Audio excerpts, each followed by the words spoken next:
নমস্কাৰ সকলোকে স্বাগতম জনাইছো মোৰ ইউটিউব চেনেললৈকে। আজি এইটো ভিডিঅ'ৰ জৰিয়তে এটা অত্যন্ত গুৰুত্বপূৰ্ণ বিষয় অলপ দীঘলীয়াকৈ আলোচনা কৰিব বিচাৰিছোঁ। প্ৰত্যেকজন প্ৰাৰ্থীৰ কাৰণে ভিডিঅ'টো যথেষ্ট গুৰুত্বপূৰ্ণ হয়। যিসকল প্ৰাৰ্থীয়ে ৫,৫৫০ আবেদন কৰিছে, সেয়া NRC হওক বা SCRT ODL বা ৰেগুলাৰে হওক, যিয়ে নহওক, যিসকল প্ৰাৰ্থীয়ে ৫,৫৫০ আবেদন কৰিছে সেইসকল প্ৰাৰ্থীৰ কাৰণে এইটো ভিডিঅ' যথেষ্ট গুৰুত্বপূৰ্ণ হয়। আপোনালোকে ভিডিঅ'টো শেষলৈকে চাব আৰু শেষলৈকে চাই পেলাই কমেণ্ট কৰিব আৰু লগতে শ্বেয়াৰ কৰিবলৈ নাপাহৰিব।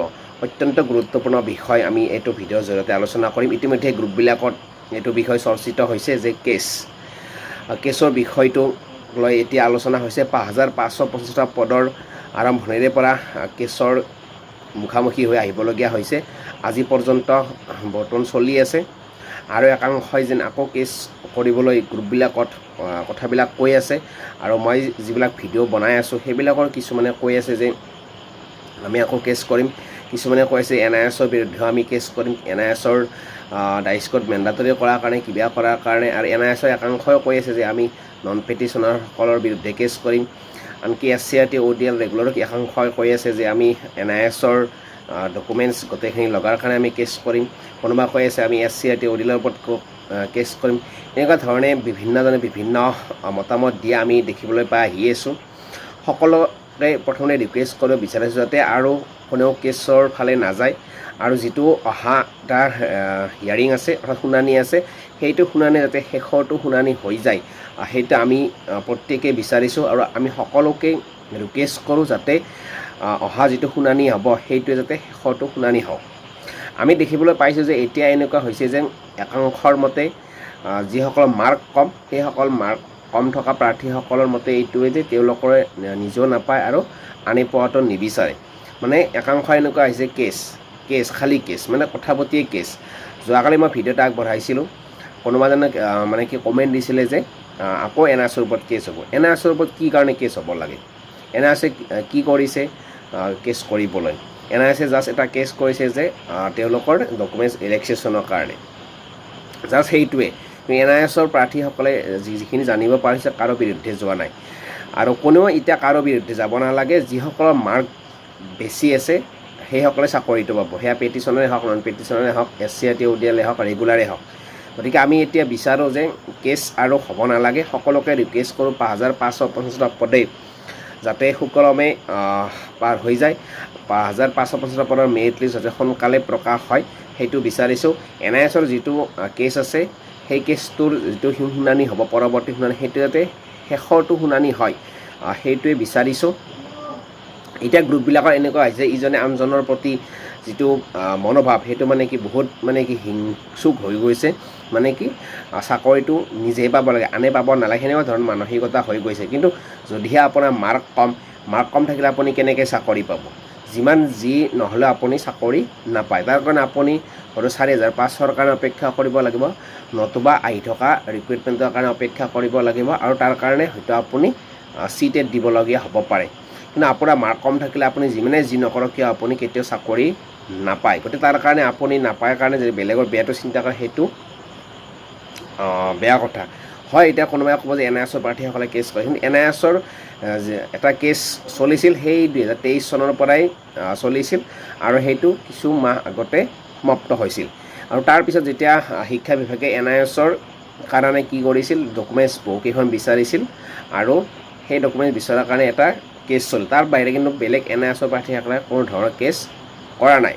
এতিয়া যি দেখিছোঁ যে গ্ৰুপবিলাকত মানে কি প্ৰাৰ্থীসকল এনেকুৱা হৈ পৰিছে যেন ইজনে আনজনৰ বিৰুদ্ধে কেছ কৰিব, মানে কি প্ৰত্যেকেই নিজে নিজাকৈ কেছ কৰিব বিচাৰে যে নিজৰ চাকৰিটোৰ কাৰণে কোনে কি কৰিব নিবিচাৰে। কিন্তু এনেকুৱা কৰি থাকিলে ৫,৫০০ যেতিয়া বাধা আহি থাকিব তেতিয়া হয়তো সমস্যাৰ সন্মুখীন সকলোৱে হ'ব লাগিব, হয়তো ৫,৫০০ৰ বাতিলো হৈ যাব পাৰে তেনেকুৱা হ'লে।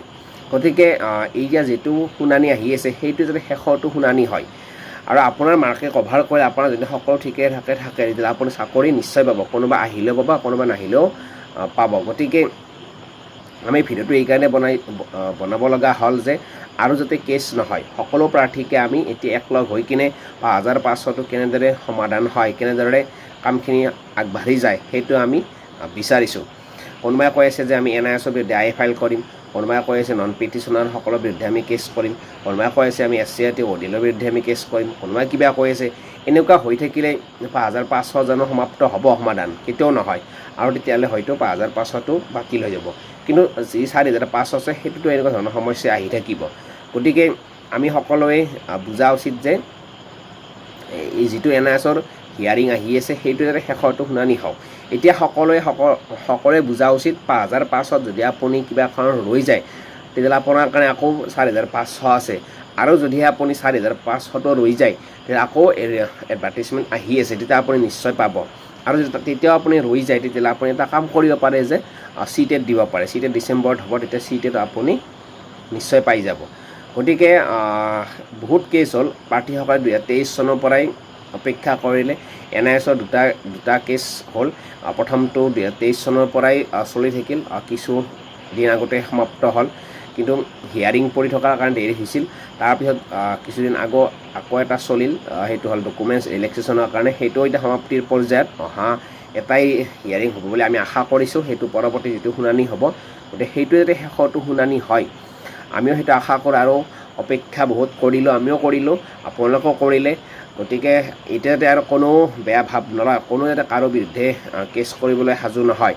আৰু যিসকলে কেছত অংশগ্ৰহণ কৰিব বিচাৰে সকলোকে অনুৰোধ যাতে কেছ কৰাৰ আগতে হাজাৰবাৰ চিন্তা কৰে যে কাৰোবাৰ পকেট যাতে গৰম নহয়, বা কাৰোবাই যাতে পইচা তুলি কেছ কৰিম বুলি কৈ কাৰোবাৰ পকেট যদি গৰম নহয়, সেইটো সকলোৱে লক্ষ্য কৰিব। কাৰণ সকলোৰে কষ্টৰ পইচা, আমি কাৰো পইচা অথলে যোৱাটো আমি নিবিচাৰোঁ। কোনোবাই কেছ কৰিম বুলি কৈ প্ৰথমতে পইচা তুলি কিনে কি হ'ব, সেই পইচাখিনি ক'ৰবাত খৰচ হোৱা বুলি কৈ খাই থৈ দিব। গতিকে সেইবিলাক মানে কি মানুহৰ পৰা আপোনালোকে সাৱধানে থাকিব। হোটেলতে আপুনি পইচা নিদিব কেছ কৰাৰ নামত। কাৰণ আৰু এটা কথা জানিব, এবাৰ কেছত সোমোৱাৰ লগে লগে কিন্তু বহুত টকাৰ প্ৰয়োজন হয়। আপুনি নাভাবিব যে 1000 টকা বা 2000 টকা দিলে কেছ এটা কৰিব পাৰে, তেনেকুৱা কথা নহয়। গতিকে যিটো যুক্তি আছে, যিটোত আপুনি ভাবে যে মই এইটোৰ পৰা বঞ্চিত হ'ম, তেনেকুৱা ধৰণে আপুনি সেইটো ন্যায়ৰ কাষ চাপিব পাৰে। কিন্তু কাৰোবাৰ বেয়াটো চিন্তা কৰি ন্যায়ালয়ত যোৱাটো সেইটো বেয়া কথা। কিন্তু NISৰ প্ৰাৰ্থীসকলে কিন্তু কাৰো বেয়াটো চিন্তা কৰি প্ৰথমৰ পৰা আজিলৈকে কিন্তু যোৱা নাই। হয়তো তেওঁলোকৰ কিছু অসুবিধা হৈছিল, সেইকাৰণে ন্যায়ালয়ত গৈছিল, কিন্তু কাৰো বিৰুদ্ধে এতিয়ালৈকে যোৱা নাই, বা সেইটো যোৱাটো আমিও নিবিচাৰোঁ। সকলোৱে কষ্ট কৰি DLED বা BED কৰে আৰু চাকৰি এটাৰ কাৰণে আশা কৰে। সকলোৰে এটা পৰিয়াল আছে, গতিকে সকলোৱে সমিল মিলাই থাকক, আমি সেইটো বিচাৰোঁ। কোনেও কাৰো বেয়াটো চিন্তা কৰিব নালাগে। মোকো বহুতেই বহুত বেয়া কমেণ্ট কৰে, আৰু সেইটো বেয়া লাগে দেখিলে। এতিয়ালৈকে কিন্তু আমি সকলোৱে পোৱাটোৱে বিচাৰোঁ, আজিলৈকে বিচাৰোঁ। আমি কাৰো বেয়াটো চিন্তা নকৰোঁ। NISৰ কেণ্ডিডেটছ হ'লেও কিছু সমস্যা হোৱাৰ কাৰণে আজি NISৰ প্ৰাৰ্থীসকলে ন্যায়ালয়ত যাব লগা হ'ল। কিন্তু NISৰ প্ৰাৰ্থীসকলে এতিয়ালৈকে কাৰো বিৰুদ্ধে যোৱা নাই, ODLৰ বিৰুদ্ধে যোৱা নাই, ৰেগুলাৰ বিৰুদ্ধে যোৱা নাই, বা নন পিটিশ্যনাৰৰ যদি যাম বুলিও কৈছে এতিয়ালৈকে যোৱা নাই। আৰু যিসকলে যাব বিচাৰি আছে, বা যিসকলে NISৰ বিৰুদ্ধে IFL কৰিম বুলি ভাবি আছে, বা ODLৰ বিৰুদ্ধে কিবা আমি ভাবি আছে, সকলোৱে পাহৰি যাওক, সেইবিলাক আৰু কৰিব নালাগে। শেষৰটো হিয়াৰিং আছে, সেইটোৱে সমাপ্ত হওক, আৰু তাৰপিছতে 5500ৰ কামখিনি সমাপ্ত হয়, তাৰপিছতে 4500ৰ কামখিনি আৰম্ভণি হয়, সেইটো আমি বিচাৰিছোঁ। বহু অপেক্ষা কৰিলে প্ৰাৰ্থীসকলে। 2023 চনৰ পৰা আজিলৈকে 5500ৰ কাম সমাপ্ত হোৱাই নাই, গতিকে সমাপ্ত হোৱাটো বিচাৰোঁ। গতিকে সকলোকে ৰিকুৱেষ্ট কৰোঁ, অনুৰোধ কৰোঁ যাতে এইটোৱে শেষৰটো হিয়াৰিং হওক, আৰু কোনো যাতে কেছৰ ফালে আৰু আগ নাভাৰে।